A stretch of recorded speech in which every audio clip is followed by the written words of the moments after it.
के तपाईले कहिले महसुस गर्नुभएको छ कि जीवनले तपाईलाई धेरै पटक पछाडि धकेल्न खोज्छ? के तपाईँ कहिले असफलताबाट निराश हुनुभएको छ? यदि हो भने आजको कथा तपाईका लागि हो। यो कथा हो रमेशको, जो गरिब परिवारमा जन्मिएका थिए। उनलाई विद्यालय जान मन लाग्थ्यो, तर आर्थिक समस्याले गर्दा पुस्तक समेत किन्न गाह्रो हुन्थ्यो।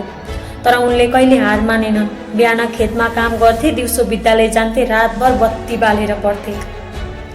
रमेशले धेरै सङ्घर्ष गरे। उनले पहिलो पटक असफलता भोगे, दोस्रो पटक असफलता भोगे, तर पनि उनले हार मानेनन्। उनले अझ कडा मेहनत गरे। उनको आत्मअनुशासन, धैर्य र निरन्तर प्रयासकै कारण उनले उत्कृष्ट अङ्क ल्याएर स्कलरसिप पाए।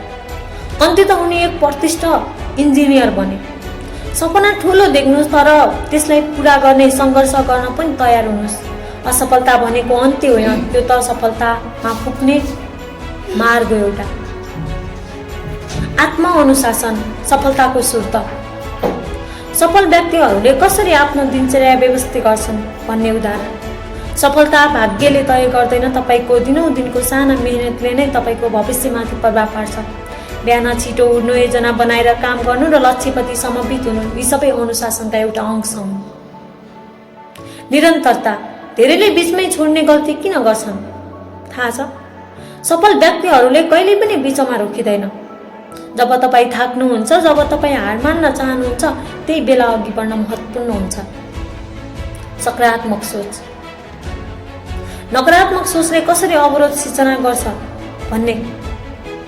तपाईँ जे सोच्न सक्नुहुन्छ त्यही तपाईको वास्तविक बन्छ।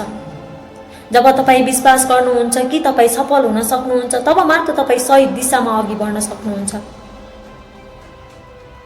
तपाईँ सफल हुन सक्नुहुन्छ, तपाईँ सक्षम हुनुहुन्छ, तर पहिलो कदम तपाईँले आजै चाल्नुपर्छ। तपाईँको सपना तपाईँको मेहनतमा निर्भर गर्छ। सङ्घर्ष नगरी सफलता सम्भव छैन। यदि तपाईँलाई यो कथा प्रेरणादायक लाग्यो भने लाइक, कमेन्ट र सेयर गर्नुहोस्। तपाईँको सपनालाई पन्छाउनुहोस्, किनकि एक दिन तपाईँको कथा पनि कसैका लागि प्रेरणा बन्न सक्छ।